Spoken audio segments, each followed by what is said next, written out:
किस श्राप के कारण हुआ तुलसी के पौधे का जन्म। हिंदू धर्म में तुलसी का विशेष महत्व है।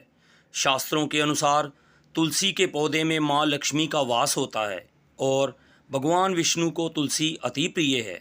इसी कारण तुलसी की पूजा करने से हर तरह के दुख दर्द से छुटकारा मिल जाता है।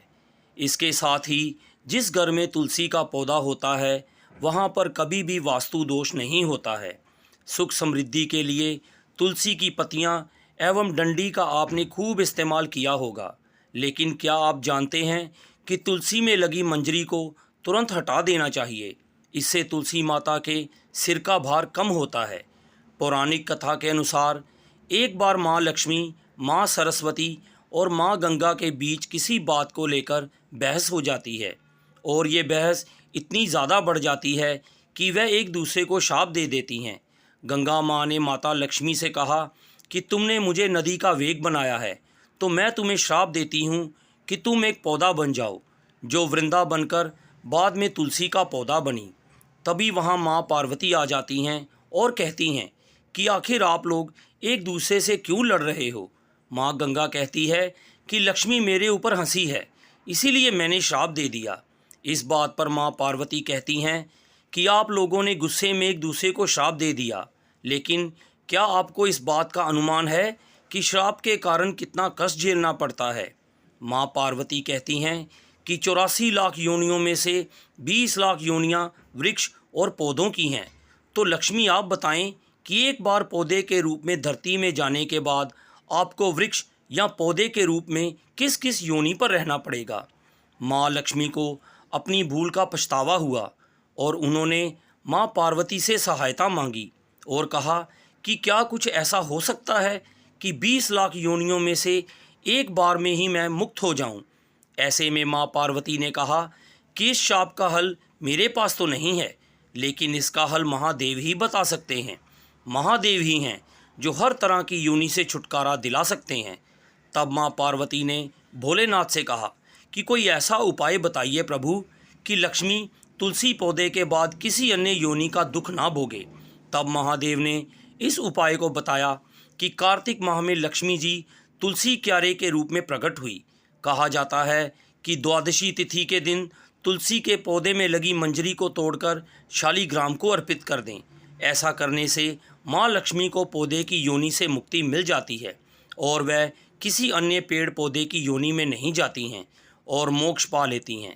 इसके साथ ही ऐसा करने से व्यक्ति को माँ लक्ष्मी सुख समृद्धि, धन संपदा एवं ऐश्वर्य का आशीर्वाद देती हैं। तुलसी मंजरी को भगवान कृष्ण को भी चढ़ा सकते हैं।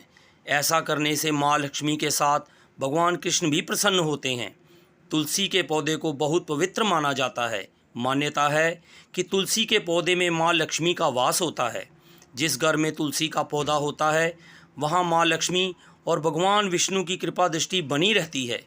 धार्मिक दृष्टि से नियमित रूप से तुलसी के पौधे की पूजा करने से माँ लक्ष्मी का आशीर्वाद प्राप्त होता है एवं विशेष लाभ मिलते हैं। तुलसी की पत्तियों के साथ साथ इसकी मंजरी भी बहुत महत्वपूर्ण होती है। तुलसी की मंजरी के कुछ उपाय करने से माँ लक्ष्मी की कृपा होती है और धन संबंधी समस्याएं दूर होती हैं। तुलसी की मंजरी के उपाय। सनातन धर्म में तुलसी के पौधे को बहुत शुभ माना जाता है। तुलसी के पत्तों के साथ साथ इसकी मंजरी भी विशेष फलदायी होती है। मंजरी के उपाय से माँ लक्ष्मी की अपार कृपा पाई जा सकती है। आइए जानते हैं तुलसी की मंजरी से जुड़े कुछ फलदायी उपाय। नंबर 1।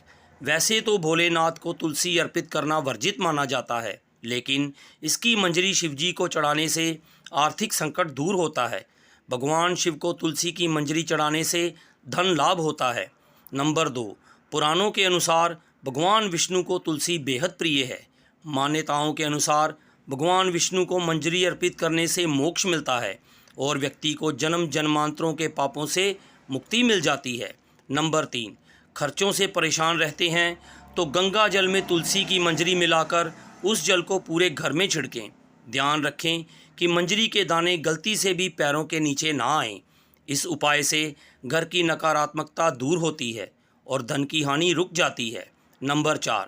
हर शुक्रवार के दिन माँ लक्ष्मी को तुलसी की मंजरी अर्पित करने से माँ लक्ष्मी प्रसन्न होती हैं। इस उपाय को करने से माँ लक्ष्मी घर में हमेशा वास करती हैं और उनकी कृपा से धन की कमी दूर होती है। माँ लक्ष्मी भक्तों की हर इच्छा को पूरा करती हैं। नंबर 5, आर्थिक स्थिति में सुधार के लिए लाल रंग के कपड़े में मंजरी लपेटकर अपने धन रखने वाले स्थान पर या तिजोरी में रख लें। इससे घर में बरकत रहती है और परिवार के सदस्य तरक्की करते हैं। धन्यवाद। तो दोस्तों, आपको ये कहानी कैसी लगी कमेंट बॉक्स में ज़रूर बताएं। कहानी को लाइक, शेयर और चैनल को सब्सक्राइब करना ना भूलें। धन्यवाद।